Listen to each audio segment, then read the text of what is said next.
So, Rocketman is the story of Elton John, directed by Dexter Fletcher. Now, you might, if the name Dexter Fletcher sounds a little bit familiar, it's because he was the uncredited director who came in and mopped up after after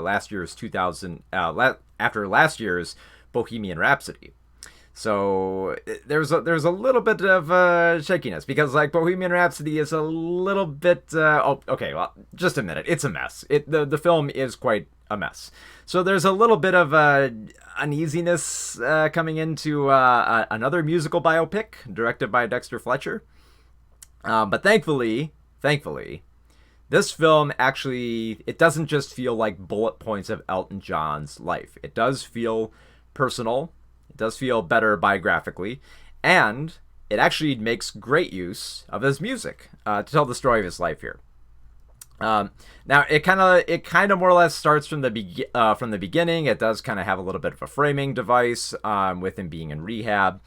But other than that, it kind of jumps around the place with most of his history while incorporating a lot of Elton John's music into into like transitioning between like different ages, and also to make it a musical, to realize that in certain scenes where it might seem too dour or it's got to transition to the next, on comes an Elton John song.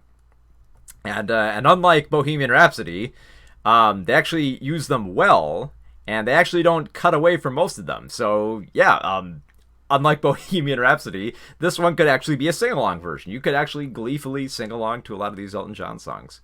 Taron Egerton plays Elton John in this film. Interesting choice, considering that Egerton in the last Kingsman film actually starred alongside Elton John, so maybe he was taking some notes in between there. And he actually does a good job portraying Elton John. He doesn't really put on a whole lot of a character for John. I mean, outside of, of course, like the big outfits and all the stuff like that, the big grin, and of course, like the addiction problems. But other than that, he doesn't really put a huge spin on the character. And I like that because it feels more natural. And you want it to feel natural with a musician who's going to be coming in and doing this amazing piano playing and has like this great voice for singing. And Egerton has it, and unlike Bohemian Rhapsody, where it kind of like shoves off Freddie Mercury over to the side, Elton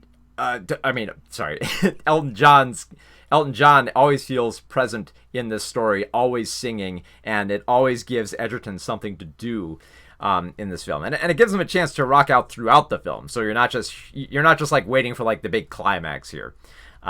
It feels pretty whole throughout. I like that they have a pretty good cast here. They have Jamie Bell playing Bernie, who is the lyricist for Elton John. They describe their relationship and how it got a little bit troubled, and how they always kind of like stuck together, how they were both devoted to each other, but at the same time, they could feel themselves growing distant and realize that it had to, like ways have to be mended at some point here.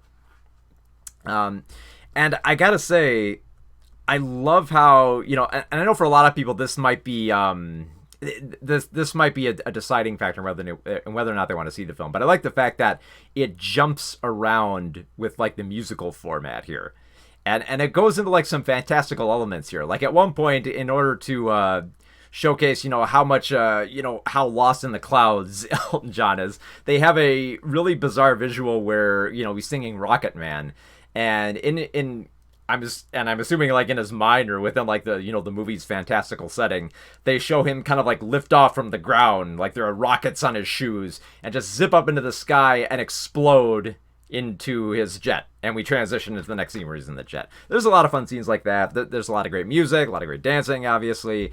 It's very big. I like the fact that Egerton, he's kind of like, in terms of like how you would assemble a musical biopic, it's kind of going through a familiar structure of certain scenes, but still stages them well. Like, I love the fact how Egerton just kind of explodes into these scenes. When he's supposed to be downtrodden, he just looks, just bitter and depressed and in a stupor. When he's supposed to be frustrated and angry at people, he just blows the door down with his rage. And you can feel it resonate in the screen. When he's getting lost in his vice, he gets deeply lost in his vices.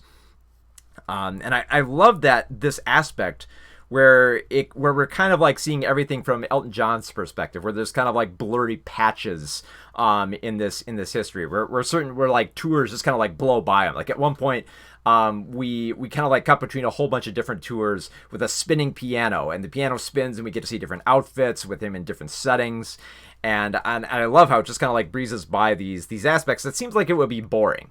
Like I get the feeling like Fletcher kind of looked at this setup and said, well, we could just, kind of do quick cuts between like tours, or, a quick cut from, when he was playing as a kid to when he's playing as an adult.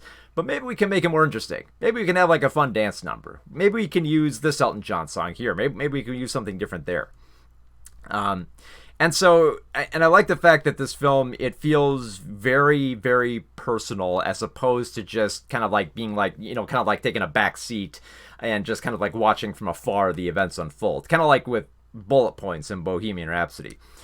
Here it actually feels very, very personal, very passionate. We do get to see a lot of how Elton John was, how his sexuality was something he struggled with, how he struggled to keep it a secret from the public, and how it just kind of like teared him up inside. And I love how we focus a lot more on that, because that's a very interesting aspect of, trying to conceal your identity while being so big in the public eye.